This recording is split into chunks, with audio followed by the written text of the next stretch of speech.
We are broadcasting live.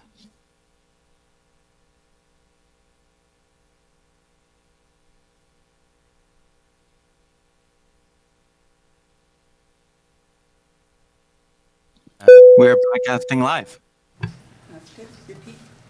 I'll repeat myself. Good evening, everyone. This is the Town of Council special meeting of Tuesday, November 19th, 2024. This meeting is being conducted both in chambers and by means of electronic participation as permitted by Section 238, subsection 3.1 of the Municipal Act 2001 as amended, and the Town of Mono Procedural Bylaw 2020-42. Just a reminder, the emergency exits are in the rear of the council chamber. We do have a quorum, and at any point in the course of the meeting, members are free to declare any pecuniary interest followed up in writing with the clerk. We would like to begin by respectfully acknowledging that the Town of Mono resides within the traditional territory and ancestral lands of the Tiatante, Adjourn, Haudenosaunee, and Anishinaabe peoples. We also acknowledge that the Town of Mono resides within the treaty lands named under Treaty 18, the Nottawasaga Purchase of 1818. These traditional territories upon which we live and learn are steeped in rich Indigenous history and traditions. It is with this statement that we declare to honor and respect the past and present connection of Indigenous peoples with this land, its waterways, and resources. I have a motion that Council approves the agenda for session 19-2024 as circulated. Do I have a mover? Deputy Mayor Nix, seconded by Councillor Capes. Any discussion of the agenda motion? Seeing none, the motion is carried. Public questions, anything submitted in advance, Fred? No, Your Worship, no questions were submitted online in advance. Okay.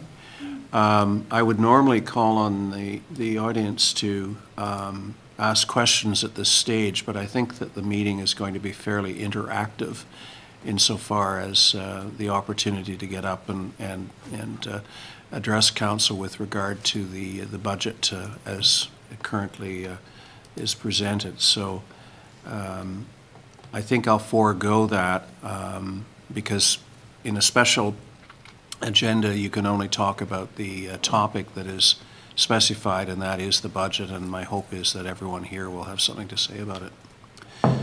So going to the budget presentation, I just want to say a few words about the process. We have used, and many municipalities use the same process, whereby we first and foremost canvass our staff for their list of items that they feel we should be addressing. Usually, when you add them all up, the amount that would be reflected in any tax increase based on that list is unacceptable. I think we all know that. They know it. We know it. Sometimes the public looks at the budget and says, holy crow, you're going to increase taxes by 40% or 50% or something like that. Well, that's where we start. And we have a responsibility, I believe, to identify wants from absolute things we must invest in any given year. And that's where the public comes into play. And that's where we go back, and at our next meeting we'll go probably page by page, if not line by line, and try and find the things that can be deferred, the things that can be struck out of the budget, the things that maybe we can even finance differently than from the tax base. And that, of course, will be a difficult process given the situation that we're in, and I dare say that people who've been following stories in the press will see that every municipality in Ontario is in an equal, if not worse, situation than the Town of Mono. So I'm going to ask Les to do a brief presentation, and then I'll open it up to the floor and take questions and comments.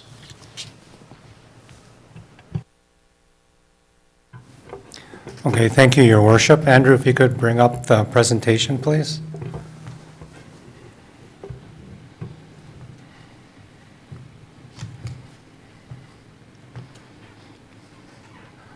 Okay, this is the 2025 draft budget, and as the mayor says, it's a starting point, not the end point, and usually there's a few steps between tonight and the end point.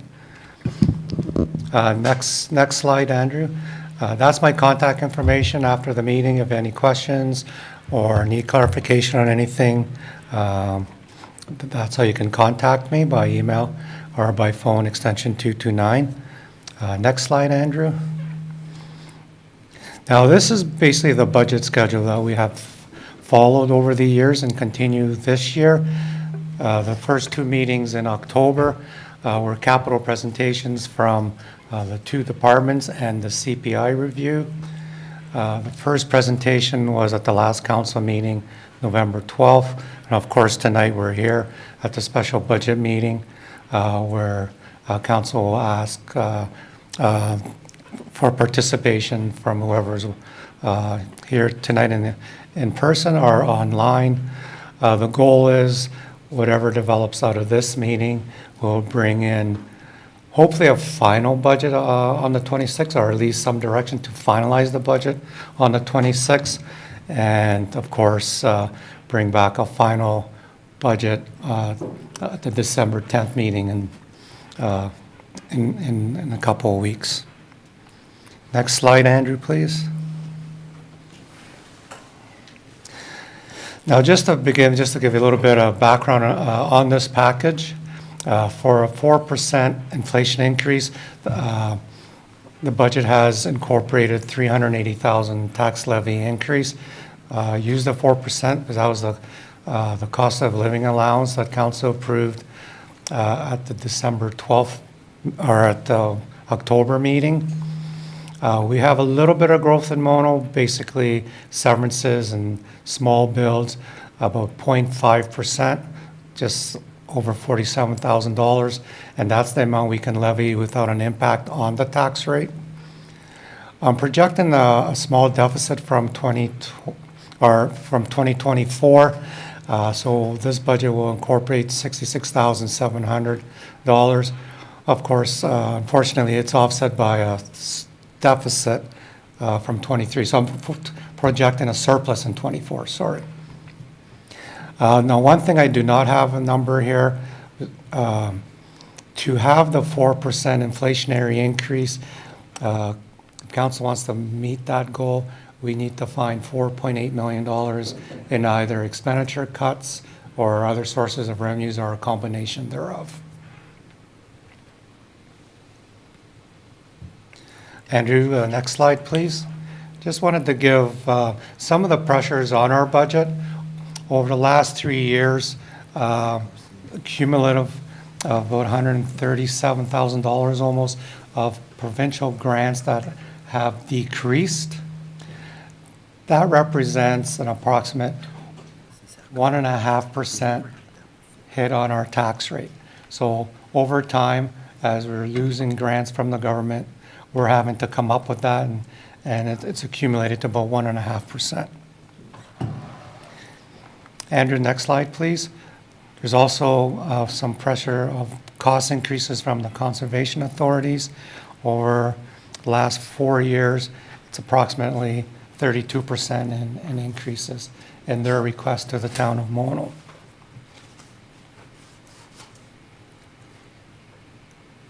Next slide, Andrew, please. Continuing on with pressures, not just Mono, but all municipalities in Dufferin anyways, I'm assuming the rest of Ontario, extreme pressure on the cost of fire services, fire protection services, and anything to go along with that. Since 2022, there's been a 42% increase in the cost of fire services for all our fire departments. So cumulatively over those 3-4 years, That's about a 5% impact over the years on our budget, on the tax rate. So it's adding up. Additional pressures are, Andrew, next slide, please. Our bylaw enforcement department is very much busier than it has been in the past. And of course, that cost has gone up over the last 2-3 years. And that represents just over 1% tax rate impact on our tax rate over the years. Andrew, next slide, please. Now, this is kind of the other pressures on cost for us. It surely shows that costs are increases beyond the CPI that StatsCan actually reported today of 2%. Insurance between 5 and 10%. Using the range 5 to 10% because depend what insurance we're covering, there's a different level. Liability insurance has gone up by 5%. That cost has stabilized since the last few years. 10% is more on our property insurance with property values and cost of our facilities and that increasing to replace them. So insurance on that is increasing. OPP for 2025 has gone up by 21% compared to 2024 that we pay into OPP. Winter sand and salt, 7%. Gravel resurfacing, 20%. And the cost of our vehicles, maintaining, replacing, anywhere between 9 and 10%. Andrew, next slide, please. This is the pie that council is familiar. Of course, the biggest chunk of expenditures is our road department, transportation, just under 59%. Protection services, 18%. That includes fire, police, bylaw enforcement. General government, which is your treasury, administration, clerk's department and CAO. Recreation is about 7%. Planning development, about 4%. And the other, that would be our landfill site and I guess Mitchell Church and our cemeteries. Next slide, please. Just to give an idea where your taxes have gone this year. The left slice of the pie, that's the mono portion, approximately the same amount as the county. So between the county and mono, it's about 80% of the taxes, half to mono, half to the county, and education rounds out to just under 20%. Now, we have a big budget, and there's costs that need to be cut. Andrew, next slide, please. I went to each department, the roads and recreation. Council's going to be cutting things. What does your department need to stay in the budget? What is what I call a must-do project? And from Director of Public Works, I got, well, everything is a must-do. So that's my footnote at the bottom. We need to do everything. I said, no, Matt. It doesn't, it doesn't work that way. We need something that's urgent. So, of course, Bridge 5, that's been on our books to do 3-4 budgets.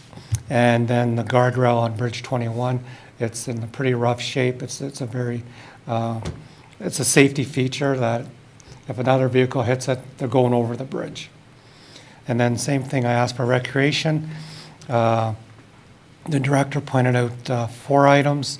The Purple Hill Park gates, trails at $56,000. The Menorah kitchen upstairs, banquet hall hasn't been replaced in probably 20 years.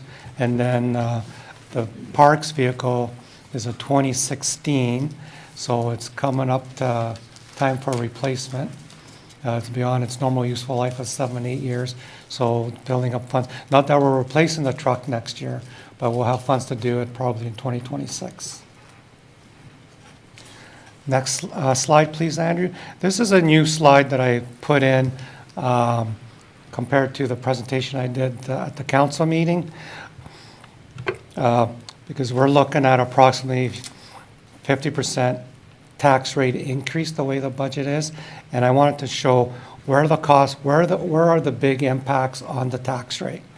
Well, we're starting off with OPP with the 20% cost increase. That's a 2.8% direct hit on the tax rate. Fire is a 1.5% tax rate increase. Bylaw enforcement is a 0.4 tax rate increase. And then just general roadway maintenance, I had mentioned gravel, resurfacing. I mean, there's a cost of salt and other material. That's just under a 2% impact on the tax rate. You see in the capital page for transportation, we did a management or a roads needs study through Burnsides this year, and they identified about $1.8 million in road projects, 3 roads. That alone is a 22.6% tax rate impact. And then Bridge 5 is a 5% tax impact. The reserves that we're sending across the roads department is a 9% tax rate impact. And facilities and reserves, or parks and facility reserves are 1.4. So approximately 45% tax rate impact on those lines right there out of the 50%. Just to give council an idea where the big costs are. May I ask a clarification? Thanks. This is a great slide that you added, Les. Thank you very much. So can I just clarify, Bridge 5 replacement, when you break down the bridge and the gas tax and things like that, is that less than 5 or is that? That's the 5, because that's 500,000 that's in the budget. So that's the 5. And every 1% is probably 95,000. Okay. So that's the 5%. That's the 5. Okay. Thanks very much.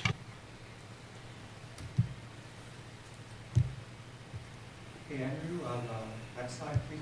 So just some suggestions on how to eliminate the 4.8 million. Just some suggestions how you could eliminate the 4.8 million.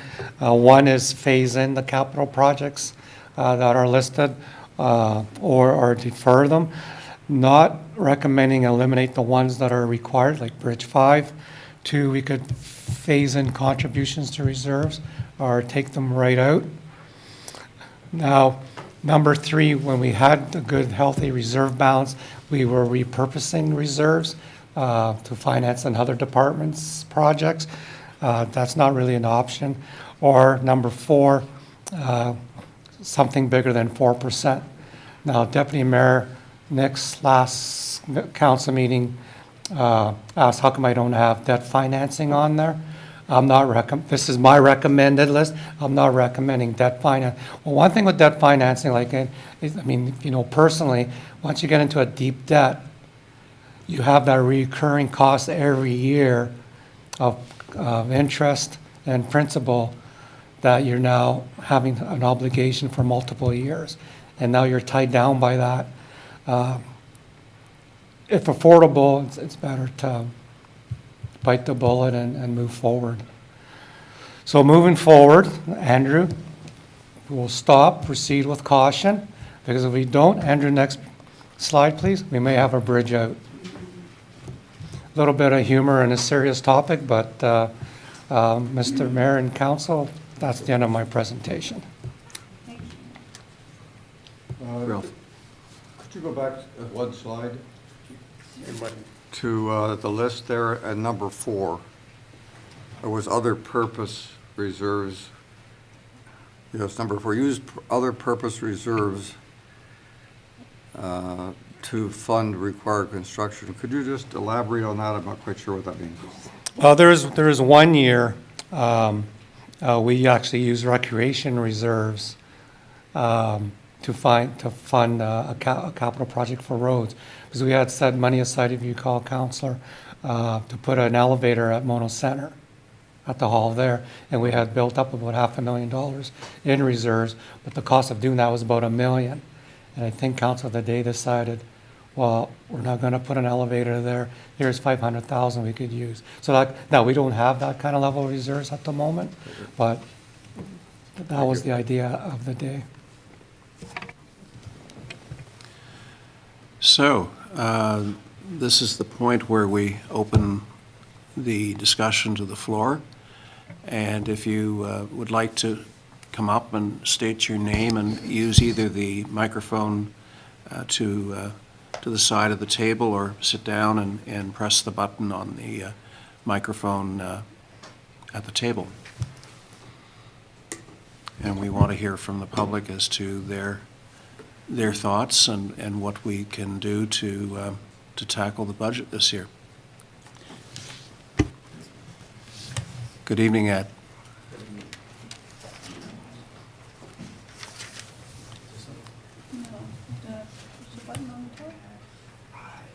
I didn't think anyone was going to use that. I can sit. You can sit down. Yeah, but, yeah, easier. Ed Craker, 934-396 Airport Road. This question has specifically to do with the Bridge 21 guardrail for $160,000. And I understand what Les was just saying. Being an engineer, I can understand the need or the desire to replace that guardrail for safety reasons. But I live on Airport Road, and you know, I see, for example, places where there's no cable restraint on the posts on Airport Road. They've been there for years. And my question has always been, what happens if somebody hits one of those posts and ends up in the ditch, and is there a liability? And the other is, on Airport Road again, there are places where you have the steel guardrails, but somebody has hit the energy-absorbing end of the guardrail, and all I see is orange cones sitting there for 6 months to a year or more, and Dufferin County isn't replacing them. It seems to me there's more public risk in situations like that than there is on a, say, a Bridge 21 guardrail. I'm not saying it's not important for us to pay attention to it, but maybe it's something that that can be left. Let's see what Matt Question. has to say about that. Thanks, Mayor Krillman. Ed, yeah, so the guide rail's there. We have an obligation to repair what's there. A lot of the time when we see the damaged guide rail on Airport Road and roads throughout the county and elsewhere, it's hard to get the contracts lined up to repair those immediately, and that's a lot of the problem we have right now with the delay. Obviously, we have an obligation to repair any damaged infrastructure as soon as practically possible. We've done that, and we're working towards looking at other solutions for Bridge 21 specifically. It's a good time of year to maybe have contractors that may have an opportunity to come in and fix this, because it's important that we fix roadside safety measures that are installed at the time. They may not be current code, but you know, anytime that we have damage to a roadside safety measure, we want to replace it as soon as we possibly can. So it's in the budget as being fully replaced for next year, but Public Works has done some preliminary or its due diligence to try to get some quotes to repair the existing barrier and guide rail in 2024. And I understand the importance, as I said at the beginning. It's just, again, and I realize that it's not a huge budget number, but we're looking at repairing things wherever we can. And I guess all I'm saying is Dufferin County doesn't seem to be too concerned about not paying attention to some of these issues on Airport Road. And is it perhaps something we can delay for a period of time and save some money in the budget? So that's Public Works and the town are in the business of having risk. We do our best to mitigate those risks and try to reduce them as much as we can. So that's a decision, obviously, that council has to make. My job is to make sure the roads are as safe as possible, and any measures that are in place currently are maintained to a level that they can protect the traveling public. But you're looking at a potential repair as opposed to replace, okay, which would be significantly cheaper, I would assume. That's the hope. Okay. We have an obligation, like I said, to investigate the most prompt solution to an issue like this. It was planned for the 2025, but we also have plans to investigate the potential of fixing it this year at repairing it, not replacing it. Melinda? Thank you. Thank you, Mayor. Thank you, Matt. Thank you for that question. Yes, it's nice to think about how to cut things, but I'm not quite clear on your question. If you're saying that Dufferin doesn't care, so why do we care about something? Or are you saying, how come we haven't fixed Airport Road, which of course isn't ours to fix? And Come on forward I'm again. sorry. Ed. If you could press the button again. I understand road safety, and I know that there's a lot of pressure on this council and everybody to cut wherever we can, and all I'm saying is this perhaps an item, I mean, it's not a situation, I mean, I saw the picture of the, it was in the material that was presented by staff for the budget, and there was a photo in there of the bridge. It's not a situation now where somebody's going to go over the edge. Like, I think the comment was made that it could happen. Well, I'm saying we have the same situation in a lot of places on Airport Road, which has a lot more traffic.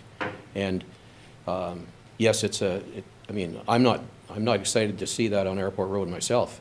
I'd like to see it fixed. So Right. I'm just asking, if we're looking at, this is down here as a must-do project, and all I'm saying, is it really a must-do? Like, what is the liability to the town if somebody hits that guardrail? Goes over? And they go over? I mean, I guess I've asked the same questions, what I see on Airport Road, when there's a steel guardrail, and somebody has hit one end of it, and the energy absorbing structure is destroyed, it makes sense to replace that as soon as possible, but they don't. They leave it sit there that way for months on end with a cone, as if a car out of control is going to obey that orange cone sitting there. Right, good point. But so that's where I just wonder when our Public Works has a response that they do, which seems to be a And reasonable one, that was I a wonder. reasonable response from Yeah, that. I wonder about the county, and because we've got two representatives who sit on the county council here, does My that colleague- happen? My colleague is on the committee that deals with these things. Yeah, I am, and to be honest, I'm not aware, I mean, I sit on the committee, but I don't have the knowledge of where we have guardrails that are needing repair. As far as I know, the subject has never come up. It wasn't my intention to raise that. I can bring it up, I can raise it. Yeah, I was simply asking the question in terms of, is there a liability, can the town be sued, et cetera, and this, then, of course, but, I mean, when a life is at stake. I mean, the simple answer is yes, we can be sued, and we will be sued, but- no matter what, Yeah, actually. yeah. Anyway, I great. don't want to No take a lot matter of what. time on this. No, thanks for asking the question. And again, to go back to here's the list of things that absolutely must be done, okay? The footnote to those items was, staff thinks everything should be done. And, Right, right. that's, with respect, that's where, we come into the equation, where the public comes into the equation, and we have to make the hard choices. But, we need to know from staff where the deficiencies are, Right. and what it's going to cost to fix them, and then we have to make the hard choices. Right. Well, Amir, I do have a question on Bridge 5 replacement. I was watching the video from the April 9th council meeting this morning, and one of the council members asked the question, is it possible to put the cost of that, split it into 2 or 3 years? And I think Matt said that he and Les were discussing that now, that perhaps that's under item 1. And what you said, Les, about options for reducing the $4 million, I don't know, but it's a question I had when I saw that, is rather than putting the 1.8 million all into the 2025 budget, can it be split into a couple of years? I think the short answer is yes, and we've done that frequently in the past. The best example I can think of was that we had initially budgeted quite a large sum for legal expenses this year. This was last year's budget, and we decided that our exposure on certain Ontario Land Tribunal matters was not immediate, that it probably would span at least 2 years, and as a consequence, we reduced that line accordingly. And so we're looking, I think it's fair to say, we'll look at every opportunity there is to phase things in if it's responsible. Okay, thank you. Any other questions? Bill?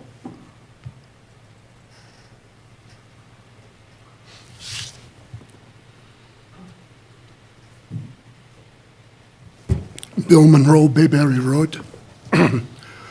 I I came here tonight thinking we were going to do the line by line tonight. I don't know why I thought that. So I'm not really prepared to ask these questions. But the one thing is the 4,818,000. Is that how much we're looking for? Yes, I mean, if we are to keep within the guideline of only raising taxes by 4%, the draft budget that staff came up with is $4.8 million over. Okay.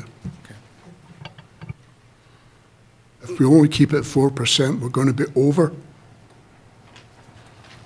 If we were to only raise taxes by 4%, and if we accepted all the staff recommendations as to what we should do, we would be $4.8 million over budget. Over budget. Yeah, so that's what we're looking at. And if we went for it and said, yeah, let's add the $4.8 million to the taxes, our tax rate would go up by, I can't remember, 48% or 50%. 45%. Yeah, so that's the dilemma we're facing. Yeah. Would you like to sit up here and make the I was decision? just going to say, I'm glad I didn't run for council this year. So, and one of the things that has been pointed out by Les's new chart that says that it's the rate impact is actually 44.9, right? You said 45%. So, but there are things in here that we just plain can't not pay. There's the fire and the police and the bylaw and presumably this bridge, and which comes out to 10. Never mind the recreation reserves and road maintenance plan and right? Like just the things that we have to. Well, forget even the 5%. Is 5% even if we do just the police and the fire? The two big ones are the OPP OPP, increase yeah. of 21% Fire. and the fire cost increase. And I mean, you know, I know people hate it when I say that we're stuck with it and there's nothing we can do, but being realistic, that's the floor.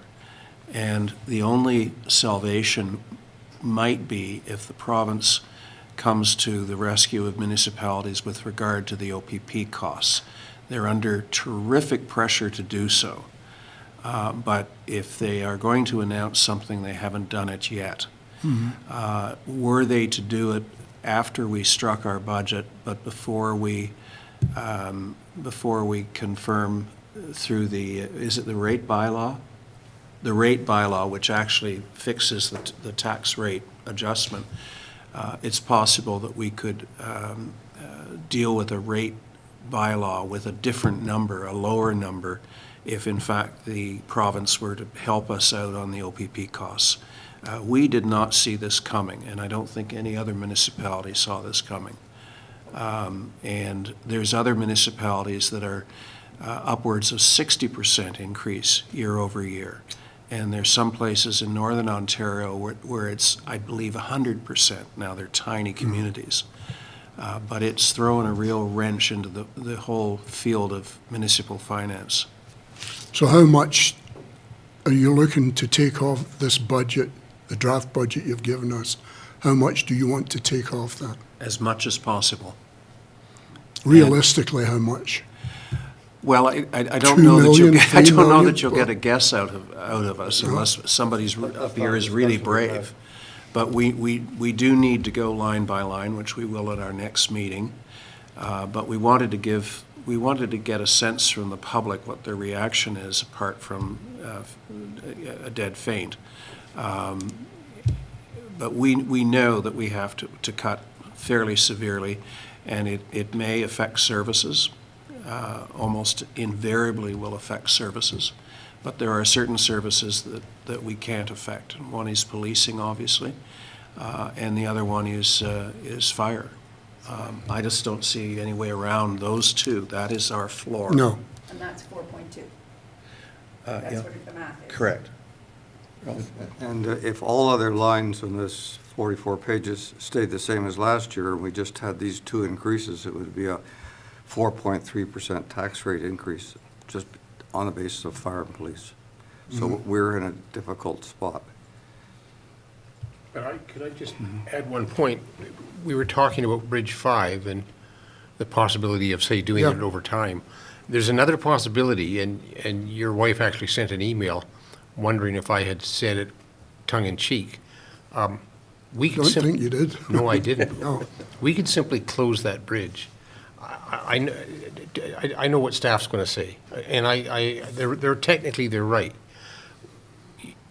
They have traffic numbers, yeah, I forget what they are, people using that bridge every day, but it's not, the actual number of residents who have to go over that bridge to get to their house is relatively small, and they have the choice of either going north on Highway gonna 10 and say coming that, down from the north, or using Hockley Road and going up.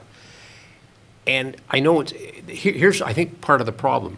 We did a survey of the residents who live there, and we said, you know, what do you want us to do with the bridge? Well, if you live there, what are you going to say? Of course, you're going to say, fix the bridge. So the survey, quite frankly, I view it as, I mean, a slam dunk. Of course, that's the answer we're going to get back.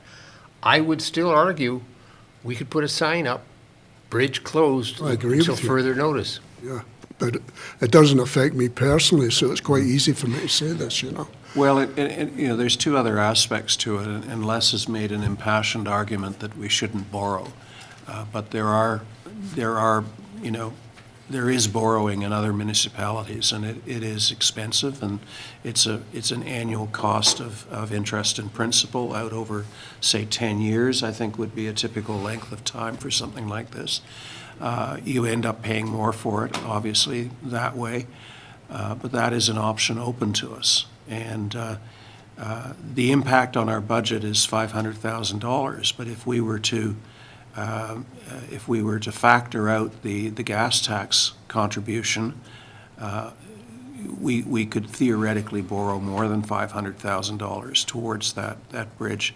The other thing to bear in mind is as much as the residents wanted us to fix it, and you know, regardless of the consequence to the tax bill, it does serve a function when Highway 10 is closed. And, you know, it's a route that could see a lot of traffic on it. Now, irony is, of course, it's closed in the winter anyway. Could I ask another question? John's right. The actual impact on the taxes of closing that bridge is only $500,000. Or fixing it, replacing it. No, if we close the bridge, we could reduce the tax increase by $500,000. What that doesn't say, and what I'd like to know from Les and maybe Matt, we were going to use $1.3 million of development charge and gas tax money to do that bridge. So that doesn't affect the tax rate. Yeah, But if we close the bridge, isn't it possible, Les, that we could use that gas tax and development charge money on some other road project somewhere, and thereby, so all my point is this, is yes, your figures are correct, that it only saves us $500,000 on the taxes. But if we use those reserves, gas tax and development charge, someplace else, we might be able to reduce taxes on those other capital projects. It's just a thought I had, and I don't have a hard answer, but I'm just wondering if that's possible. could we take money out of the investments? Well, that means using money out of one of the reserves. No, the investments that you've got with, All of those investments are reserves. they're all reserves. Well, Les is better qualified. Yeah, to those answer this investments than are I am. reserves, and so instead of having those cash funds sit in the bank, we have them invested for a higher rate of investment return. So if you cash in a reserve, if you're gonna cash in your investments, you're cashing in reserves. You're using your reserve. Yeah, the money that we get about 200,000 a year in interest. Is that right? From Just on, investments? yes, So what about the principal? What could you take from the principal? well, that's the reserve, right? So I Because guess those the question- reserves are earning those, Are we diving sufficiently into reserves to try and offset the consequences of this budget? This is probably how we got in this condition in the first Well, place. yes and no. You know, we've gone into reserves in prior years, and probably to a point where, you know, maybe we shouldn't have, but, you know, then the taxes would have been that much higher. My suspicion is that, you know, the treasurer's head would explode if there was any suggestion of going any further into reserves than we already have. Well, I'm prepared to see Les's head explode. If we go with the budget that he's put in front of us, we're going to have about $8 million in reserves by the end of 2025, which is good, and they're all for good purposes. And some of them we don't have a choice on. They're dedicated. Like the development charge reserve and the gas tax reserve, that's got to be there. But I'm going to make the argument at our next council meeting, Les, that maybe we shouldn't put so much money into reserves this year, but that'll come next week. I think you've got to actually, you've got to upset a lot of people. You've got to raise the taxes, you've got to borrow, and you've got to cut something. A little bit of everything, rather I than think you'll see a little bit of everything. hit something like that. Because it isn't bad to borrow money. It's a business thing, So the question that Fred asked is actually a good one, in my estimation. I don't think we heard the answer, Les. That was, can we have a DC allocation of 900,000 and a gas tax of 400, which would become available, so to speak? Is that available for us to use in other items that are on the budget? The development charges are more specific use, because we had the background study that council approved recently, I guess this year, and Bridge 5 is on that list of projects that's fundable by DC. Gas taxes coming from the federal government, we have more leeway on what projects to use. I mean, roads is one criteria, bridges is another. So if we take the amount that we allocated to Bridge 5 of the gas tax only, not the DC, but the gas tax, which I think it's 400,000 going in my memory. So not You could 900. use that towards another roads project, or a project that's eligible under the gas tax. I guess that's Fred's question. Yes, yes. Oh, absolutely. Yep. All right, that's good to So know. we kind of diverted off another topic before I was able to answer, but yes, you could use the gas tax for another gas tax eligible project, and then borrow more for the bridge. Thank you. And how about the DC? Is there any other items within this budget? Anything that's DC eligible, I have used. The one is, we're doing the last phase of the asset management study, which we're budgeting about $50,000 to finish off. And that's the part where they'll pull it all together and how much money now you need to set aside. So that'll happen in 2025, and that comes out of gas tax. But there's no other projects other than in the roads right now that's fundable by gas tax. And for DC, is there other projects that are fundable? No. Okay, thanks. One last thing, Your Worship, or two last things. I think there should be a hiring freeze for at least about a year, and Marianne Love should be put off for at least a year. Thank Okay. you. Thank you. Last one. Les? Well, regarding the market study, that cost is being financed out of admin reserves. So there's no, It's not the cost, it's what she dishes out. well, that's true, Mr. Monroe, but what she dishes out, council doesn't have to take either. Well, yes and no, to the extent that if there are discrepancies found in the realm of pay equity, those are things that we have to address. We have quite serious Well, the pay equity thing is unfortunately, if you get out of whack on pay equity, there's not a lot you can do, because that goes to provincial tribunals and so forth. Elaine? Thank you, Mayor, for recognizing me. And thank you to the public who were there, which I can't see, but there seems to be confusion about this pay equity. You do not have to do a pay equity review every time you do this work. You only need to do that if there's been a major change in the male-female dominated roles that we have. And I'm not sure that we have changed any roles to warrant a full pay equity review. So that's my comment. And I do wonder if, I know this is coming from admin reserves, and that's great, but I do wonder if we could price this and get 3 quotes like we do for other things that we put out to tender, and get a better deal. Because I've done some quiet asking, and I could find somebody to do this for 10 grand less, so. Okay. And then again, somebody did ask the question, I believe it was Chris Monroe, about what is the report back from Les about the MuniServ demo that he had, but I don't know if this is the right place to ask that. The use of what? Thank you for recognizing me. Sorry, we didn't hear that latter part. What? Oh, the MuniServ. Yeah, MuniServ, yeah, because I know Les had a demo. I think the and so I suggestion thought has you were been gonna that is too simplistic, Les, is that?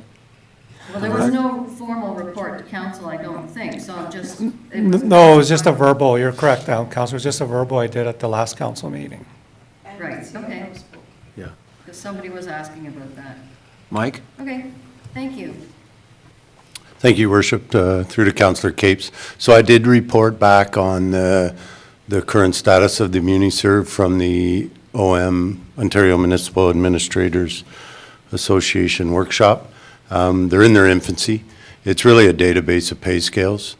It's not a investigative approach to pay equity, pay salary reviews, and it's really in its infancy of just getting started. And it's similar to Les picking up the phone and calling around to municipalities in the area and asking for their pay grids. So right now it's a depository of pay grids across the province.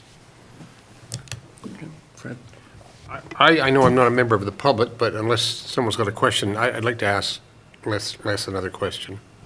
When you listed your options and you didn't put down borrowing because you don't believe in it, and I understand your perspective on that list, so I'm not going to argue that. But there's one other option that is not on this list that we might think of. Selling an asset. Now, I think of the Hockley House, first of all, I doubt that's possible, particularly where the pollinator garden is and the fact that we use that barn and we have some equipment in there. But what about the church? Why do we own a church? I mean, even if that church isn't up to snuff, surely that building and that piece of property could be sold. I mean, we don't use it, we don't rent it, we can't rent it out, so it just sits there. Why the heck? I was Why going to say, don't we actually, sell Deputy it? Mayor, you're going to be surprised, I agree with you. We can sell an asset only if we acquire an asset or improve an asset. I do not believe in selling assets or equity to fund operations. Do you know what I mean?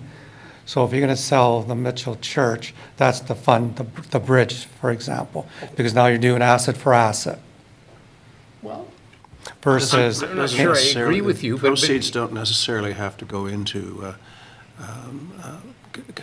offsetting operating costs. They could be put into some kind of reserve for capital purposes, could they not? They could build a bridge. Mike? Thank you, Your Worship, through to Deputy Mayor Nick. So you've driven by that property. The gravestones and the headstones are up against the wall. There's not enough room for a well or a septic on the remaining portion that there would be on that church. So just to clarify the actual availability of that property, but I get what your point is with respect to assets. But on the Mitchell Church specific, you wouldn't even come up with a building lot.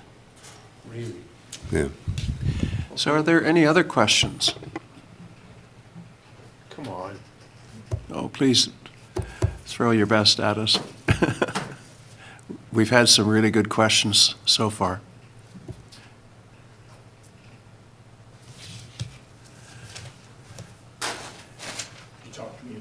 Thank you. Hi, I'm Doug Thompson from 30th Side Road in Mono. Further to what Councillor Nix was just saying, and it was something I've been thinking about in terms of selling off assets, and I understand that the Treasurer's saying that to offset operating expenses doesn't mean anything because you get a vacation one year and you've got the bill to come pay the next year. But applying it against, and there's some pretty significant capital costs in the budget, it seems to me to make sense. Council, a little while ago, approved the Bruce Trail folks to put a trail through some surplus property that the town owned, I didn't even recognize that the town had lots that We they didn't owned either. because of.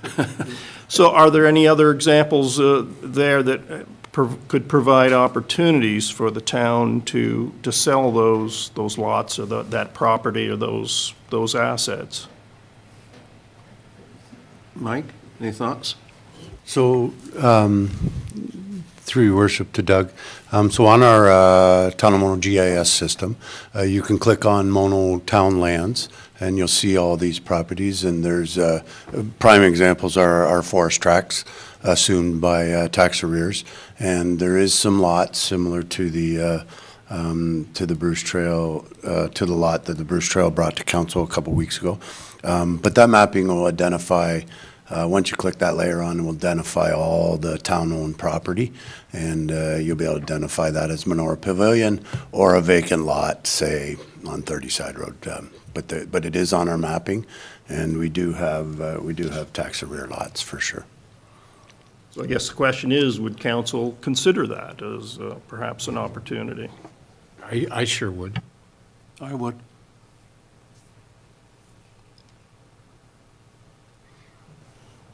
Thank you. But the money is going towards a reserve for capital purposes, not Don't paint my room. Yeah. We don't like burning the furniture to keep warm, because at the end of the day, you have no furniture. Ed?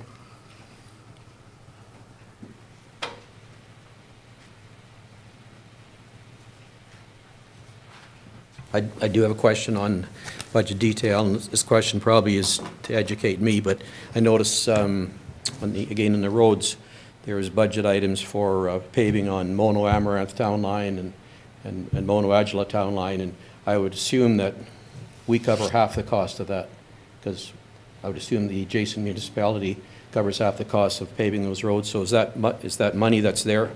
First of all, is that a correct assumption that I'm making? No. No, it's not. That's our section of the town line we look after. Oh, I see. I see.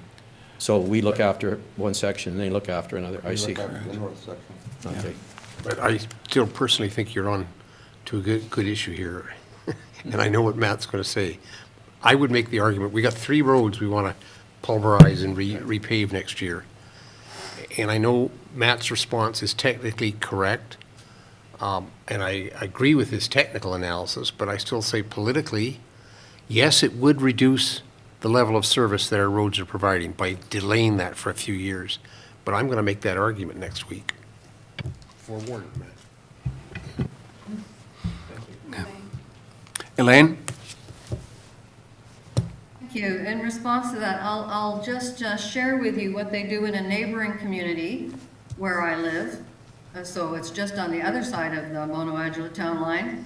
They have, because they have not fixed the roads, they have changed the speed limit to 60, what used to be 80, and now they've changed it to 60 so that they can, people can travel the roads safely because they're not repairing them. Interesting. Any other questions, comments? What about 30 kilometers an hour and not do any graveling for the next 2 decades? It's a joke, that's a joke. Do members of council have any issues they'd like to speak to, or questions to ask? I've got about 10. Good, we can Sorry. I've got about 10. Okay, go ahead. Well,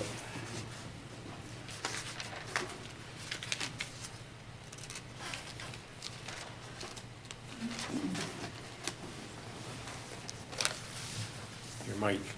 Mike? one of the items which is on page 3 is the Hockley Valley, or the Hockley Land Roof Replacement. I think this is under you, Kim, probably. They, replacing the roof for $55,000. And I'm wondering if that, what state that roof is in? Are we losing shingles, or is this a roof that could be left for another year?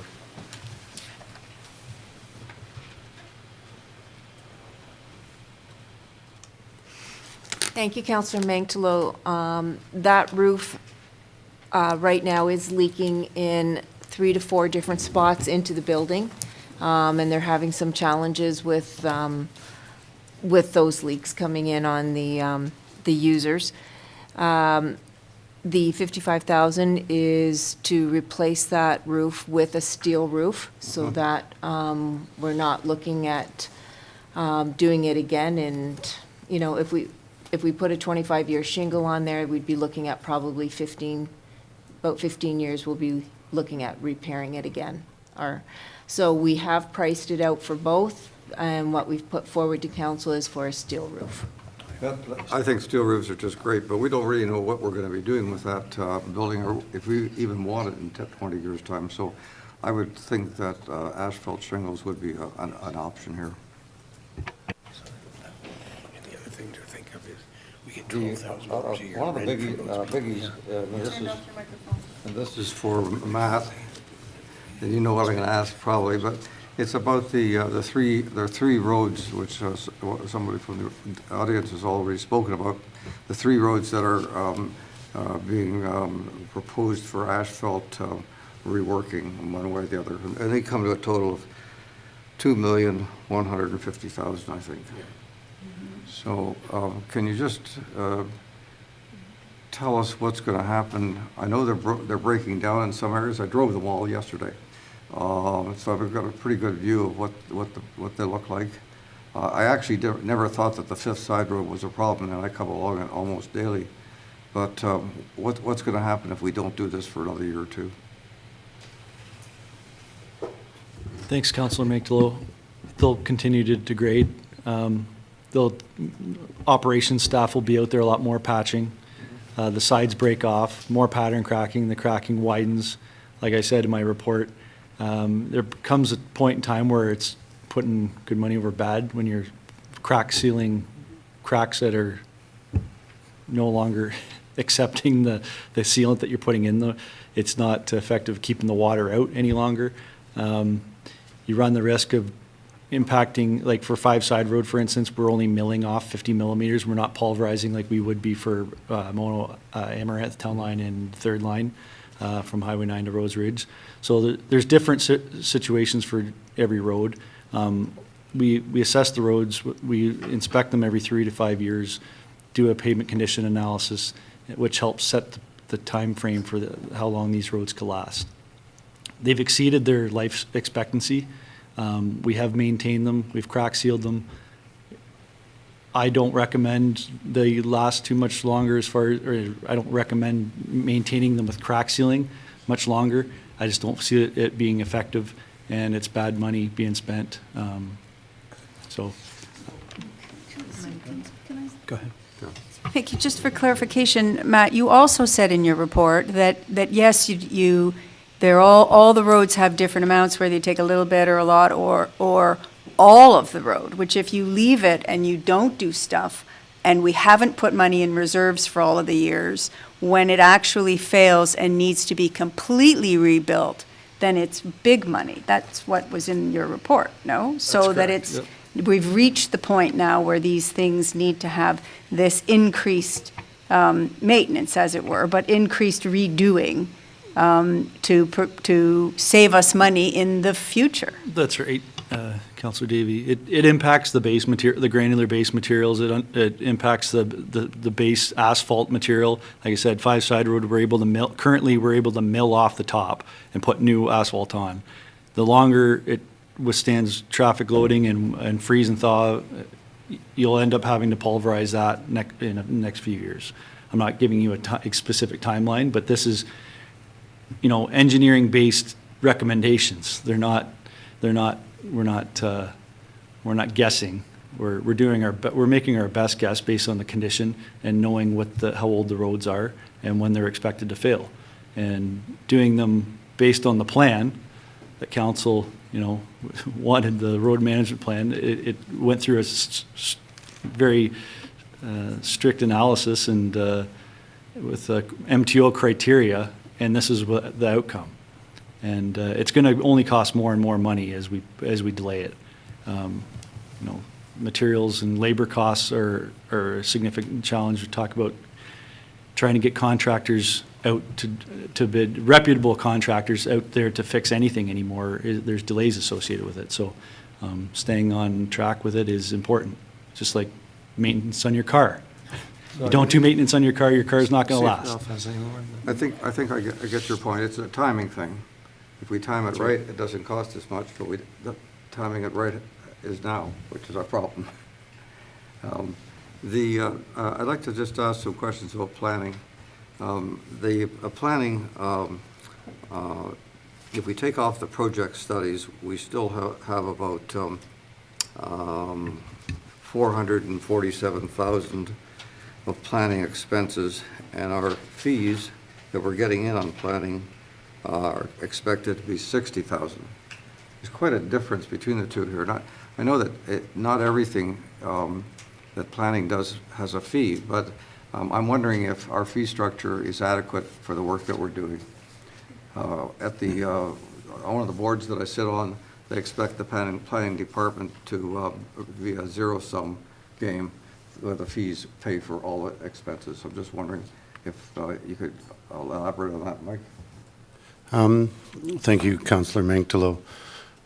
So your 1250 line on page 28 under expenditures of 60,000, generally, once we backfill the position of the planning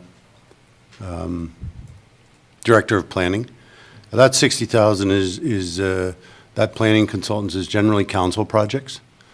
Council projects on the unfinished business right now are Monster Homes, put the unfinished business list, rural lighting, chicken bylaw. Those are council projects. There's no fees, there's no application fees associated with council projects. Legal costs are, that line there is generally legal interpretation of applications. There may be some committee of adjustment legal costs that would get into that line. But when you drill down further to special projects and studies, there's potential litigation on an application that council is aware of with respect to the Watermark Aragon development that is at the OLT right now. And there is also a update to the official plan now that the council or the county municipal comprehensive review has been completed. The Town of Mono Planning Department will have to come in line with the changes. There's provincial policy statement changes right now, and those an update, consolidated update of our zoning bylaw and official plan will be budgeted.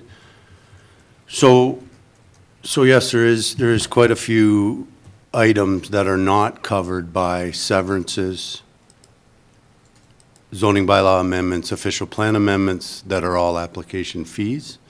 With respect to the question as to whether our fees are appropriately scaled compared to other municipalities, I have in-house a review done by a planning consultant on our fees and charges bylaw, and I'm expecting to bring that in the new year to council, and you will find that our fees are lower than surrounding municipalities. So that revenue could change based to council accepting a new fees and charges bylaw with respect to applications. So just to be sure I'm looking at the right line, under revenues on page 28, we have 7110 fees and charges for 60,000 projected. Is that the fees from severances, et cetera? Correct. So the last year, in 2023, our revenue was 115, and then to 80 with a projected year end of 60. And yes, so for 2025, we're being moderate with a $60,000 revenue, and the revenue is increased by the more applications that we can put through the process. It does seem odd that in 23 that we had 115,000 and we're projecting 2 years later to have half that much. So the planning department has gone through some significant changes since the retirement of the town CAO. long-term planning technician. We're on our second planning technician in as many years. And as council is aware, we are currently we will be currently seeking replacement of a director of planning position that has not been at the town since April.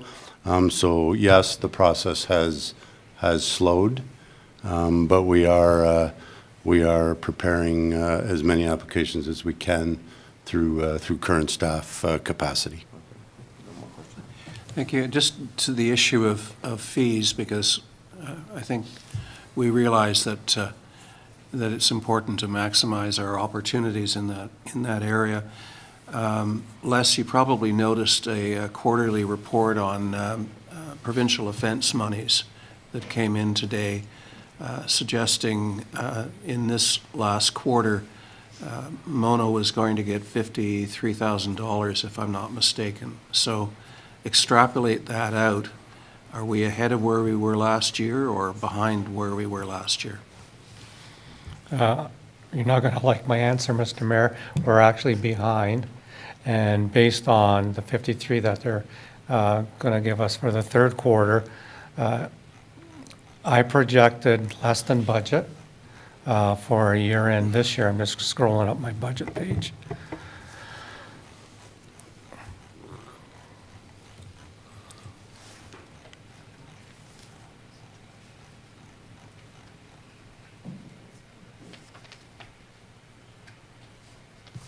Okay, sorry. So for provincial offenses, our actual in 2023 was about 177,000.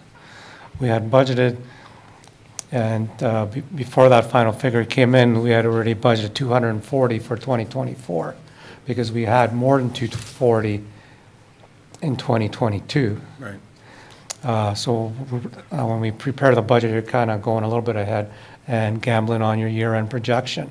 So based on what we had already received prior to this third quarter payment that's coming, I projected 180. Okay. This 53,000 will bring us to 130. So we would need another 50,000 to get to 180 just on my projection. So it's going to be less than budgeted, and it could even be less than what I projected.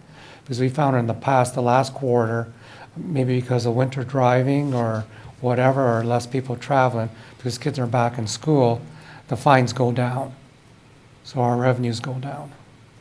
So we may not even meet the projected that I have. Okay. And that brings me to another point, and that is we have, unfortunately, very low penalties for bylaw infractions. And that's not necessarily all our doing. The penalties are determined by two things. Number one, the so-called Part 1 fine cannot be greater than $1,000, and that figure hasn't changed since the ice started melting. And moreover, the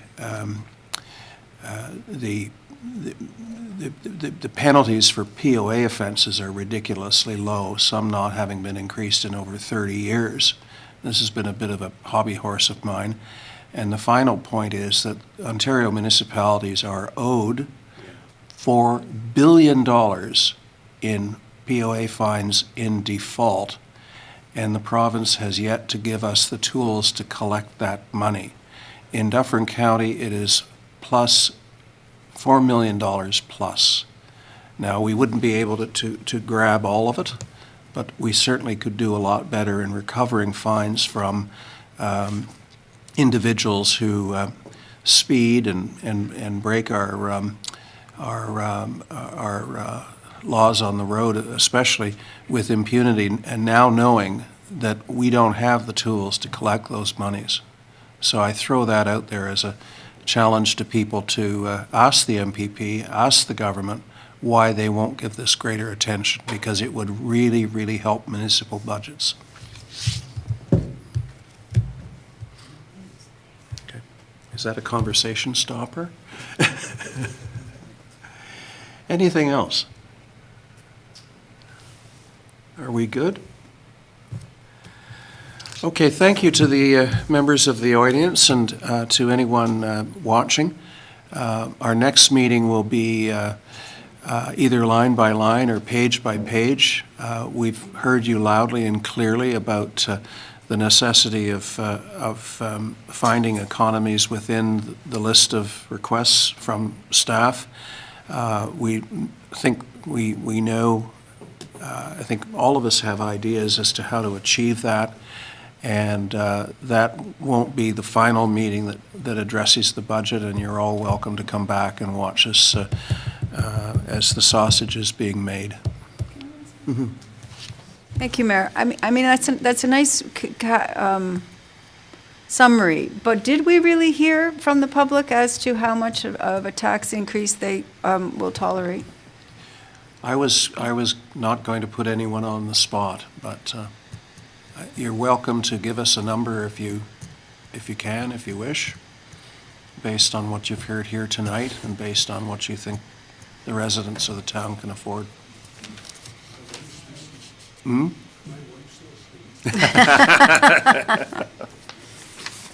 Because it just, I mean, the necessity, I mean, we've started out with this number 4, but just the necessities are more. So Yes. so it can't be that. And then, so then you put it, so then you say, okay, how about 6? And then, but even then, that's still not the necessities. Yeah, so, I think so. I think so. Anyways, we have our challenge, and we will do our very, very best. So I have a motion that we adjourn the regular meeting of council. Oh. Did I not do that motion? Okay. So we had a formal process where we were going into a public meeting to discuss the budget, but we just launched into it, so. We did, that's right.